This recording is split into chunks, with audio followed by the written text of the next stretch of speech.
everybody, Zac Levi here. Over the last few months, we've brought you exclusive behind-the-scenes looks at the final hours of development of Tomb Raider. You've seen Camilla recording her last few lines, Rihanna musing her last few words, and Jason completing the last few notes of the score. As those key pieces lock into place, it's time to reveal one of the last portions of the game and a team that's been shrouded in secrecy for 2 years.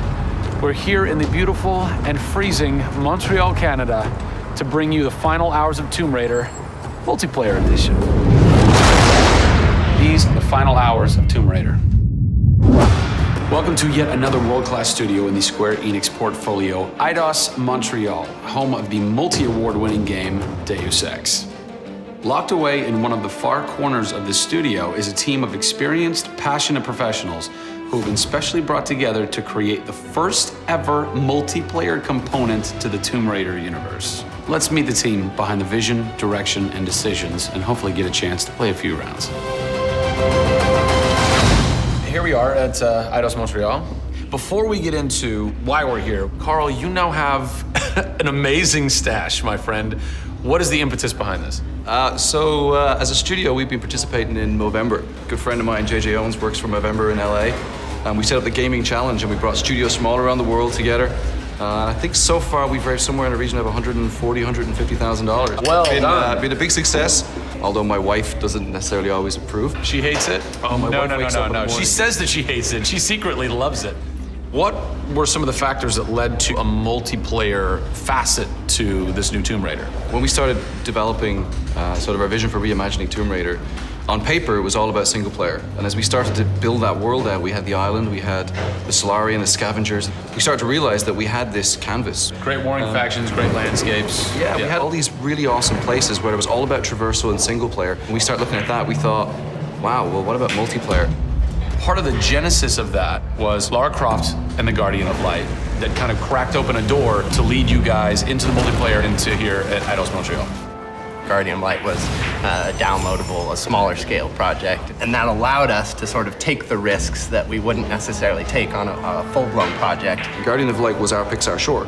It's the idea that whilst you're building your big project, you're always thinking about that next thing, but also allowed us to be able to start understanding co-oping and networking. It was a game that actually brought Tomb Raider fans together for one of the very first times. You hear them in their ear and they were having fun. And as a result of that, that led to us thinking about multiplayer. Hopefully our single-player experience we're delivering is a very sort of single-player, solitary, immersive type of experience. But at the same time, we believed tomb raiding together with friends would be fun. Tomb raiding, I think that's the first time I've ever heard that term. I like that. It's fun. You know, axe climbing and zip lining and the traversal that we get in there and the traps. For me, it was very sad to have that catch-22 of it would be great to do this in multiplayer, but we just can't split our resources like that. And that's how Eidos-Montréal came about. We had staffed up our teams to develop a single player. Everybody was gelling together really well, and it wasn't something that we wanted to just bolt on. We always said if we were going to do it, we're going to do it right. If you could have a fan play the multiplayer for the first time, what do you want them saying? For me, they're kind of different moods. It's not like I do one or the other. It's kind of like sometimes I turn down the lights and just play that single player experience. And other times I want to just jump in and have fun and start killing fools. Joe Curry, producer of multiplayer on Tomb Raider. It's the first time Tomb Raider has ever incorporated multiplayer. Yeah. And you're in charge of that. Yeah. What's running through your mind when you get that call? Well, first off, exciting, right? I mean, we're all huge fans of Tomb Raider on the team. I mean, we grew up with Lara Croft. But when we spoke to Crystal, like, we want to do multiplayer, and we're thinking, how do you do that? It's always been Lara's story. You've been in charge of creating the first ever Lara Croft Tomb Raider. No pressure. Multiplayer.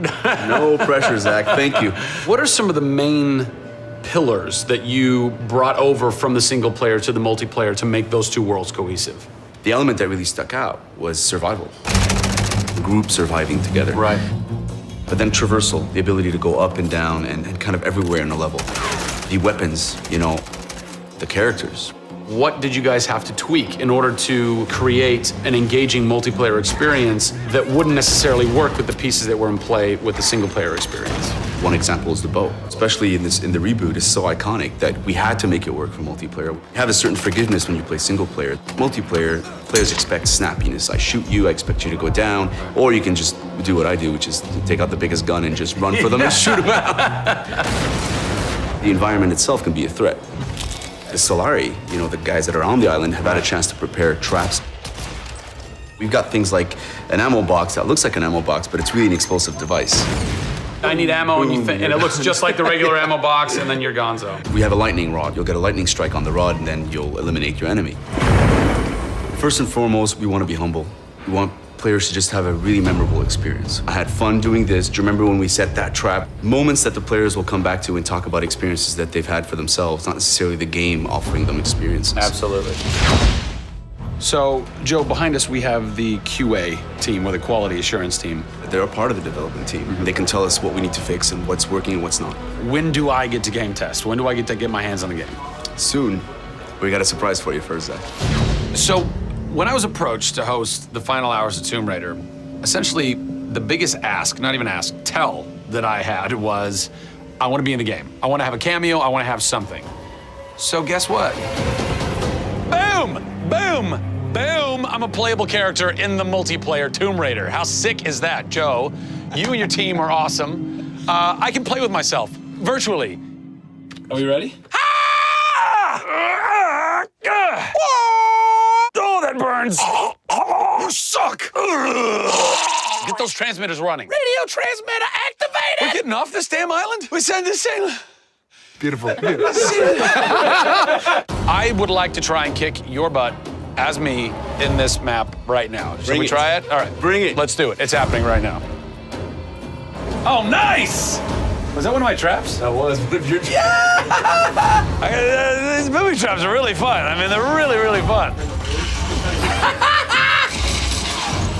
Yeah! Don't worry about it. Just because you made the game and I beat him. As you can see from the people and passion here at Eidos-Montréal, this isn't just some add-on. They're devoting themselves to making this an experience in keeping with the feeling of single player. Familiar, yet different.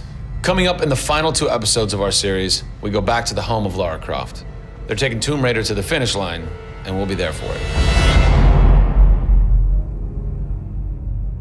Pre-order Tomb Raider from Amazon.com now and receive an exclusive art book, a DLC character skin for Lara, and a digital copy of Jeff Keighley's The Final Hours of Tomb Raider for the Kindle Fire.